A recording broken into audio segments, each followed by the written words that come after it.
Bueno, señores, y vamos a responder de inmediato. Ya tuvimos una cara de la moneda en este juicio que ha sido muy debatido, muy seguido por la sociedad en sentido general del senador Félix Bautista. Y en esta ocasión nos acompaña el doctor Cándido Simón. Cándido, tú eres de la casa ya. Bueno. Quien tiene ya, se ha mudado a CDN. Casi una sección tiene aquí. En este caso. Me han mudado. No, yo no califico aquí, demasiado calidad para mí. No, Bueno, al contrario. Ha respondido el doctor Balbuena esa información que desde el fin de semana pues se ha conocido a través de los medios de comunicación de que se violentaron algunos plazos, pero que además todavía hay otras posibilidades de que no se termine en lo que pasó el pasado 27 de marzo. ¿Qué respondes? Yo creo que tú lo escuchaste ya. Sí. Mira, yo prefiero hacer unas ponderaciones a la sentencia que la leí. No la leí, no la estudié. Además de que tuvimos la oportunidad de ver aquí cuando la estaba leyendo. De hecho, los tweets que mandaron desde la página de la Suprema Corte de Justicia, no la Suprema Corte de Justicia, porque esa página la administra la digita un técnico, pero la dirige el presidente de la Suprema Corte de Justicia, que no sé si fue con su consentimiento. No todos los jueces participan en eso, por lo que los Twitter famosos no son de la Suprema Corte de Justicia, sino evidentemente de quien dirige y parece que la habían leído de antemano, evidentemente, porque leerla me tomó mucho tiempo y estudiarla más tiempo todavía. No está todo terminado. De las cosas que extrañas, he dicho de manera conceptual que la sentencia es asocial e impolítica. O yo diría ilegítima e impolítica, porque el poder que la Constitución le asigna al pueblo consiste en la legitimidad. Y la legitimidad consiste en la credibilidad que la gente tenga en quienes ejercen el poder. Y evidentemente es difícil que la gente crea en la objetividad de esa decisión. Por lo que digo es ilegítima desde ese punto de vista. Y es impolítica porque Félix ganó, pero Leonel perdió. Y lo dejo hasta ahí. Lo dejo hasta ahí. Ahora, técnicamente muy bien sustentada la teoría del juez.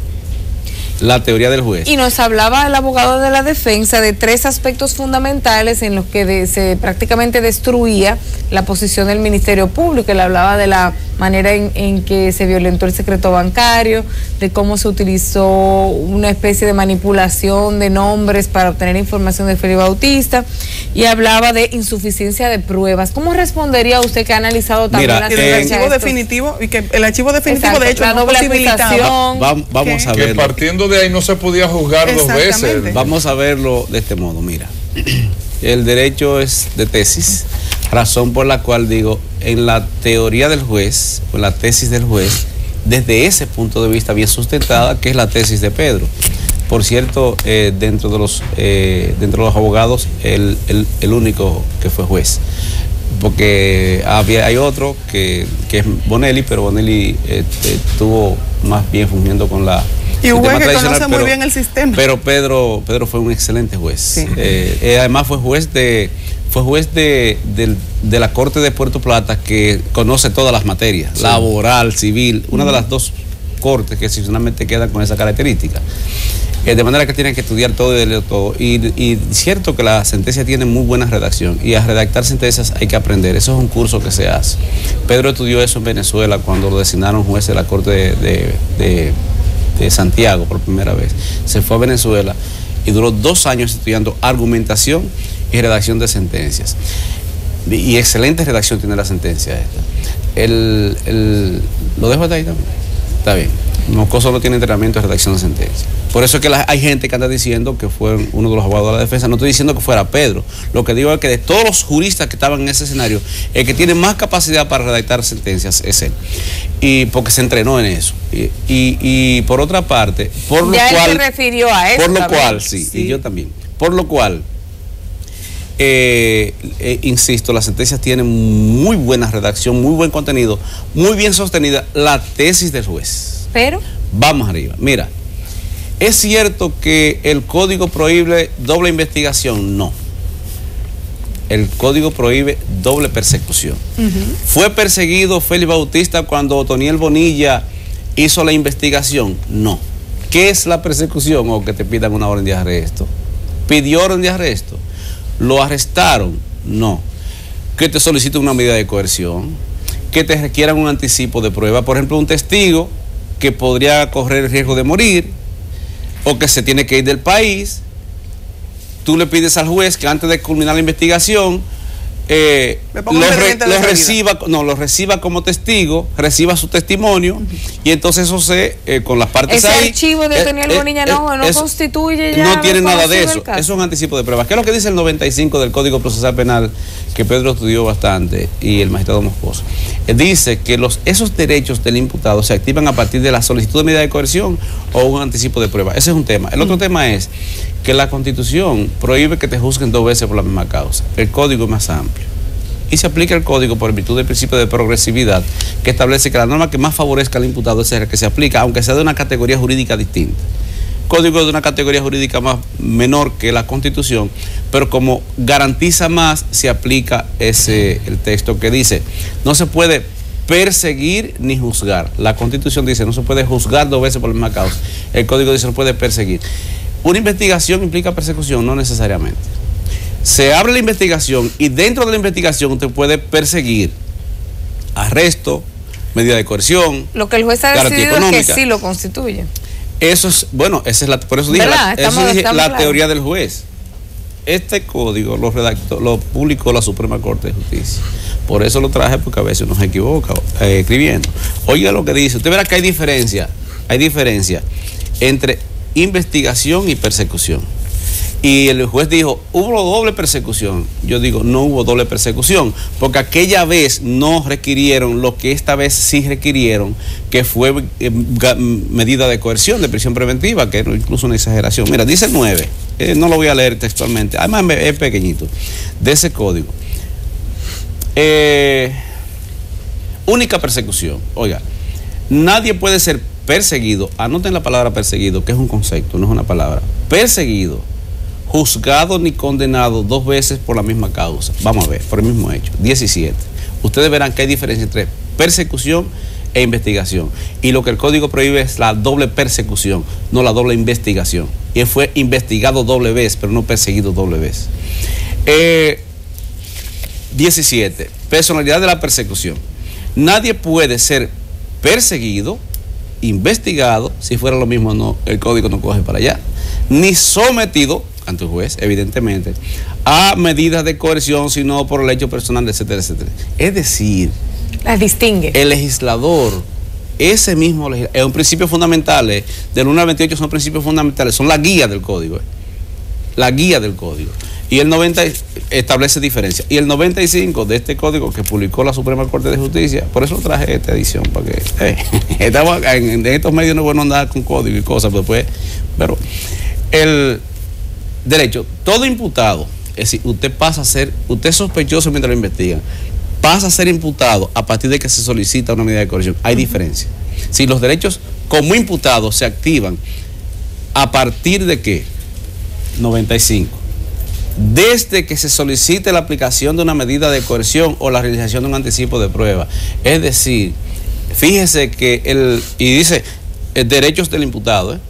Entonces, hasta todo esto, doctor, perdón, él no es un imputado. Era sospechoso. Otoniel lo investigó como sospechoso. Y como sospechoso, usted no tiene los mismos derechos que como imputado. ¿Se da cuenta? Entonces, no es una diferencia de palabras, es de conceptos. Ya, en consecuencia, el criterio sí nuestro es de que ahí no hubo persecución en aquella ocasión, y que el código lo que prohíbe es la doble persecución, no la doble investigación. Ese es un tema, el de la insuficiencia de pruebas. A pesar de que el Ministerio Público presentó un expediente bastante extenso, ¿cómo lo justifica el juez? Es que en el caso de Félix Bautista y 4 de los demás imputados, el juez no entró en temas de insuficiencia de pruebas. El juez anuló el proceso por la doble persecución. No, la insuficiencia de pruebas fue a partir de que las pruebas que realmente sustentaban el caso estaban en la prueba en el delito que había sido juzgado. Sí, precisamente eso es lo que quiero que le explique. Ese es el punto. O sea, el juez, la sentencia es bifurcada y tiene una coartada inteligente. Es una coartada inteligente. vamos a estar claros, hay que pensar, el Ministerio Público tiene que pensar qué recurso interponer, porque es lo que el juez hace, dice, bueno, hay doble persecución. Yo digo jurídicamente no hubo doble persecución, pero está bien. Esa es mi tesis, aquella era del juez, que somos abogados los dos. Ser juez no te hace más abogado ni menos abogado. Tú tienes una función que te da una categoría para establecer una verdad jurídica, tu verdad como una verdad jurídica que es impugnable. Ahora, el juez lo que dice en cuanto a Félix Bautista y 4 de los imputados, hay doble persecución y eso anula el proceso. En consecuencia, respecto de ellos, anuló el proceso. Él hizo el levantamiento de las pruebas solo para establecer que esas evidencias son estas mismas para aquella investigación. Entonces dice, como se hizo esa investigación y aquí también, y aquí además lo está persiguiendo, no vale. Dijo, hay doble persecución. El juez dijo, investigación equivale a persecución y no es así necesariamente. Entonces dijo, en consecuencia, anulo todo, digamos, sin tocar fondo. Ahora, respecto de los demás, dijo, en cuanto ustedes emiten un auto de no lugar, ahí es donde está el tema de suficiencia de pruebas o no. Sobre el auto de no lugar procede un recurso de apelación. Sobre la nulidad del proceso, porque le pone fin al procedimiento, procede un recurso de casación. ¿Cuál es la coartada? Que si tú recurres el bloque en apelación, te pueden decir, es inadmisible porque le puso fin al procedimiento y en consecuencia debió recurrir en casación. Si recurres en casación, te podrían decir, es inadmisible porque hay un auto de no lugar y, oiga bien, ¿cuál es la coartada? Y en consecuencia, contra el auto de no lugar lo que procede es la apelación. Tiene que hacerlo dividido el Ministerio Público. Desde mi punto de vista, tiene que interponer un recurso de apelación, de casación, que es la misma cosa con otra palabra, pero bueno, los abogados lo decimos enredado para la gente no lo entienda, de casación, además podría ir ahí eventualmente al pleno y por aquí a la sala penal y apelación. Ahora, oiga, ¿cómo hace el juez? Mire la coartada, se anula el proceso, oiga, anularlo es anularlo todo, la nulidad tiene un efecto expansivo, se lleva todo, el no al lugar no necesariamente. Se anula el proceso y dice ahí mismo, en consecuencia se emite auto no al lugar, lo que tenía que disponer el archivo. De manera que desde ese punto de vista, el auto no al lugar, en ese escenario,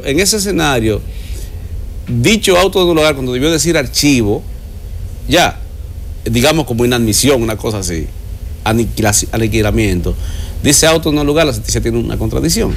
Ahora, en cuanto a estos, aunque hay que irse por casación y demostrarlo ahí, en cuanto a esto, hay el tema de la apelación. Porque incluso le dijo a ellos, es que ustedes no fueron perseguidos antes, porque a ustedes antes no lo investigaron. ¿Lo ve? Ese es un aspecto. El otro aspecto es con el acuerdo que dice el doctor Balbuena que hicieron entre las partes. Para el periodo de... Para fallar, es que, espérese un momentito, ese es un tema de debido proceso. Y hay normas de orden público, y esa es una norma de orden público que no se puede estar sujeta a la voluntad de las partes. Es como que un imputado le diga a un juez, yo no quiero abogado. Es que la democracia hay que vigilarla, es que hay derechos que se te imponen. Es que si usted no tiene abogado, usted se puede defender, defensa material, pero yo le pongo un abogado, se le impongo un abogado. Usted no está sujeto a su voluntad, oiga bien, es una garantía obligatoria. En el caso de los plazos procesales, eso no está sujeto a que las partes quieran, pero es muy sencillo, entonces vamos a hacer lo siguiente. El código dice que cuando te arrestan deben llevarte ante el juez en las próximas 24 horas. Para que el juez tenga 24 más para decidir, porque la Constitución dice, tiene 48 horas el Estado, policía 6, fiscal 18 y el juez 24, que da 48 horas para decidir si vas a cárcel o no. Pues yo le voy a decir al juez, magistrado, estamos todos de acuerdo en que no sean 48. No se preocupe, métame 72 horas, que eso no es nada, o 3 meses, sin orden judicial. No, eso no se puede acordar. Si hicieron ese acuerdo está viciado, porque es que hay normas que se le imponen a las partes y al Estado. Pero el mismo Ministerio Público... Y debió fallarlo el 22, a veces uno le da para allá, tú ves. Sí. Tranquilo. Como parte de la coartada del proceso penal es un plan de guerra. Es un plan de guerra.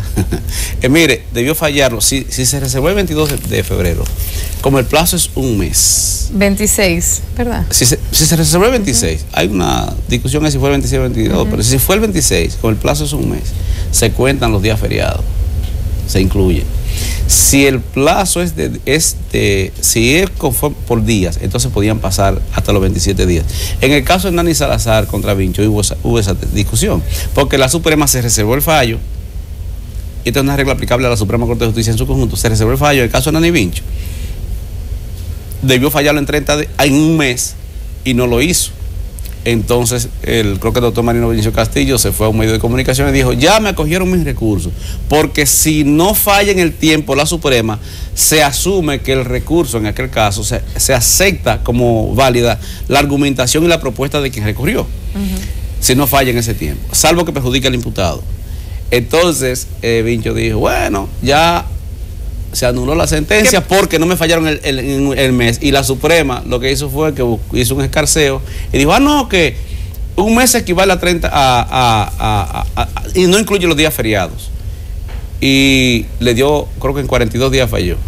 Pero eso no significa que esa sentencia sea válida por eso, porque incluso a ese Tribunal Suprema Corte de Justicia, el Constitucional le ha anulado varias sentencias, entre otras cosas. Entonces, por la consecuencia de esa de haberse de no haberse sometido al debido proceso, en el tiempo de no haberse sometido al tiempo prudente, significa que esa sentencia dictada por el magistrado Moscoso Segarra se pudiera caer. En la Suprema o en el Tribunal Constitucional podría ser anulada, porque el tema del control el tema del control de los plazos, y eso es un sistema de control de plazos, es para garantizar el derecho a la justicia, a la tutela judicial efectiva.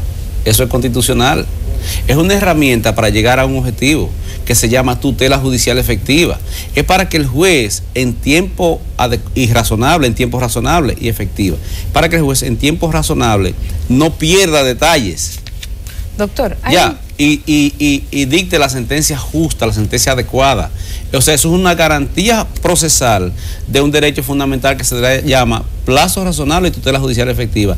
Si no lo invocan ahora en ese recurso, después no podrán alegarlo en el Tribunal Constitucional. Doctor, hay otro punto que está puesto en el debate aquí, y es el tema del secreto bancario, de una alegada violación al secreto bancario por parte del Ministerio Público en su investigación.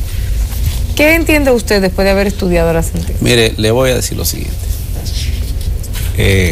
Hay cosas que dan vuelta. Alejandro Moscoso fue fiscal del distrito, el juez. Estoy hablando de la personalidad, la función, no de la persona. El que soy juez en este proceso fue fiscal del distrito. Cada fiscal toma como una línea de acción.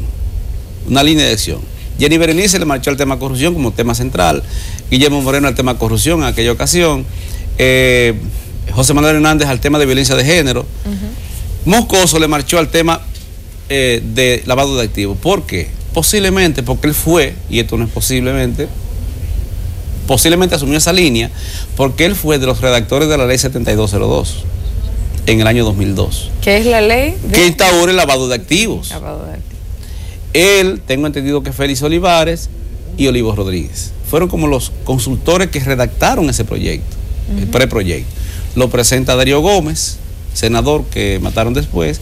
Bueno, y se asume como que fue Darío Gómez porque por razones obvias. Creo que fue Darío Gómez que lo presentó, pero fueron ellos los redactores. Entre otros, el que es hoy juez, que siendo fiscal de distrito asumió la línea de lavado de activos, fue de los redactores de esa ley. O sea que conoce muy bien. En esa ley es donde se establece, para los fines de esta ley, autoridad judicial competente incluye al juez y el Ministerio Público.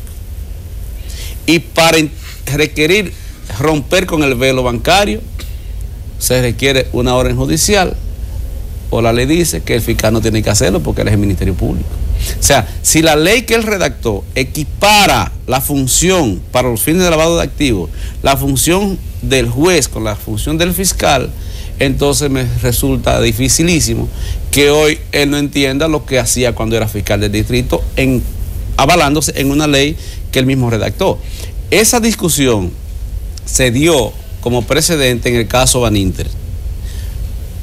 Vincho Castillo de un lado y Pina Acevedo del otro. Los dos de los tres colosos del derecho penal premoderno. Artañán también. Y ahí se dio esa discusión. Ahí se discutió. Y recuerdo que se enemistaron por eso, porque Pina le dijo en el estrado, en ocasión del levantamiento de la acción de amparo para el tema del periódico Listín Diario, que lo interceptaron sin autorización judicial. ¿Y qué prevaleció en ese momento? Y, bueno, ¿qué criterio? O la teoría de la ley. Que era posible para el fiscal que el Ministerio hacerlo Público podía hacerlo. O sea, se discutió y hace precedente jurisprudencial. Después, el presidente de la República se lo entregó y no sé cuántas cosas, ya en la Suprema Corte de Justicia. Pero a donde voy es, el doctor Leonel Fernández le entregó el periódico, pero a donde voy es que la discusión jurisprudencial existió con ese texto y prevaleció el criterio de que el Ministerio Público podía. En una ley que redactó este juez. Bueno, este juez dice que no ahora. Doctor, a mí me gustaría saber... Esa fue la discusión ahí, Esa fue la discusión. A mí lo que me gustaría saber, sin mucho panorama, ¿en qué quedamos entonces con el juicio? ¿En qué quedó esto al final? Primero el procurador dijo que no. Tiene alguna posibilidad, no darle... ¿tiene alguna posibilidad? Yo creo que sí, sí, yo creo que sí. Yo creo que sí. Yo creo que progresa un recurso de apelación por este lado y casación por este, con argumento constitucional, y si no se da ahí, entonces van para el constitucional.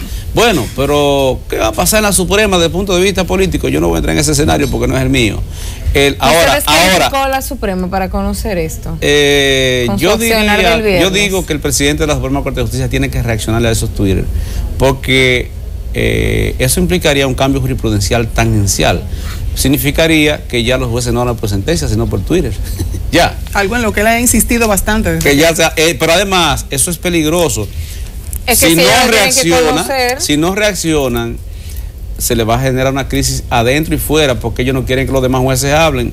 Entonces, si eso pasa, se le puede generar una onda expansiva de desobediencia misma de los jueces. ¿Cuál es el punto? Yo pienso que no es la Suprema la que ha opinado, sino quien dirige la página de Twitter autorizado, a menos que el presidente de la Suprema Corte de Justicia lo desautorice y disponga la sanción correspondiente, en cuyo caso no necesariamente se contamina la Suprema, porque han pasado varios días. Porque los Twitter que salgan, por ejemplo, de este canal no significa que lo vincule a ustedes. Que sea un editorial. Sino quien dirige. Claro. Ese es el punto. Digamos que es una especie de editorial. Pero deben reaccionarle a eso, porque han censurado mucho que el Procurador General de la República emitiera una opinión previa a la sentencia, lo que no está prohibido en el caso de él. Ahora, que jueces a donde iría ese proceso eventualmente se pongan a opinar sobre la consistencia de la decisión, está augurando una decisión previa, que eso mina el principio de imparcialidad. A lo mejor que esa fuera la intención, para que recusen a todo el mundo y que entonces vengan otros jueces y se tiren el tema, porque eso puede ser. O sea, quizás la pelotica caliente. Yo no quiero pensar que fuera no quiero pensar que fuera eso. Yo lo que quiero pensar es que hay gente sacrificándose en estas cosas. Mucha gente salió este fin de semana a enterrar a la justicia, a hacer manifestaciones. ¿Qué cree usted que significó la decisión del viernes para el sistema judicial en República Dominicana? Mira, yo he dicho que esa sentencia es ilegítima, como expliqué desde el punto de vista social. Es impolítica porque Félix gana pero pierde Leonel, si no salgan a hacer una encuesta, y eso es muy lamentable, porque yo no sé por qué tenían que procesar al doctor Leonel Fernández si no estaba en ese proceso, o por qué tenía Félix Bautista que vincularlo a él, y por qué el discurso de que esto no es contra Félix, que es contra Leonel. O sea, lo pusieron en el escenario innecesariamente desde mi punto de vista, como jurista lo digo. No me pareció una buena estrategia, porque ahora resulta que si lo hubiesen enviado a juicio, posiblemente y allá lo cargaban, como que se legitimaba más que hacerlo aquí de sopetón. Pero desde el punto de vista judicial, las consecuencias podrían ser catastróficas. Para la justicia. Sí. Yo he venido sosteniendo, y lo he dicho establecido por escrito, que el sistema de justicia penal colapsó. Estaba al borde del colapso. Esta sentencia es el campanazo del colapso. Y vine con corbata roja precisamente porque estoy feliz. ¿Y saben por qué? Porque a algún lugar tenemos que parar. Llegar. Cuando usted sube a la cima, el reto es bajar. Es como el hombre, a partir de los 50 años comienza a descender. Por eso yo me quito la edad. De cumplir 50 ya cumplí 49. Y el próximo año, si yo quiere, cumplo 48. ¿Por qué no va descendiendo? Porque tengo que seguir subiendo. Yo soy democrático, yo soy como las mujeres, también le quitan la edad. Son mayoría. Pero donde hoy es que está en la cima del colapso el sistema de justicia civil, justicia laboral, en contencioso administrativo van mejor, en constitucional van mejor, Pero la justicia penal es crítica porque la justicia penal se ejerce sin vallas. Es decir, la gente a los tribunales va y los medios de comunicación lo cubren como fuente. Es difícil que te descubran una fuente de un caso laboral o civil. Incluso las partes casi nunca van, a menos que haya una comparecencia de partes. La justicia penal es como la cara de la justicia. Y la verdad es que hay crisis. Hay crisis con jueces que están trasladando sin su consentimiento, violando el reglamento interno. E incluso con propósitos, como sanción, lo cual está prohibido por la propia ley. El Consejo del Poder Judicial tiene que remozarse porque eso fue instaurado para democratizarse y no es democrático. No sé qué están haciendo el juez de paz, el que representa a los jueces de paz ahí, el que representa a los jueces de primera instancia ahí, el que representa a los jueces de corte. O sea, óigame, decisiones contra jueces, sancionándolos disciplinariamente por una decisión jurisdiccional. O sea, juzgando al juez por una opinión jurídica. O sea, Cándido, es un tema crítico. Tal vez esta es una excelente oportunidad para revisar nuestro sistema de justicia. Es un chance. Sí, y a ver si se logra algo de aquí en adelante. No, y los jueces que se han quedado callados con las arbitrariedades que han cometido contra otro compañero, mírense en el espejo. Bueno. Y porque viene. La razón por la que estoy feliz y viene con corbata roja, esencialmente es porque el sistema de justicia tiene que cambiar. Esto tiene que ir hacia algún lugar. Y lo que es eso, derecho penal principalmente, y está en este momento revolcándose como lo hace una madre cuando va a generar otro ser humano. Cuando una mujer va a parir, se pone entre la vida y la muerte. Por eso es que valoro tanto a las mujeres, porque o las hembras, solo ellas son capaces de exponer su vida para producir otro ser humano. Entonces, la justicia penal está como una mujer parturienta. Esperemos que no sea un engendro. Bueno, se nos acaba el tiempo. Gracias, doctor. No. Gracias, Cándido. Esto tiene que llegar a algún lugar y el momento es ahora. Y no basta con exigirle voluntad a los políticos. Es necesario que la sociedad se impulse la voluntad política. Y hay una actitud social, no solo con esta decisión, sino con las grandes decisiones del Estado. Hay una actitud social en República Dominicana y en el mundo entero, empujando para que las cosas cambien. Sí. Bueno. Gracias, Cándido. Señores, vamos a una pausa y ya volvemos.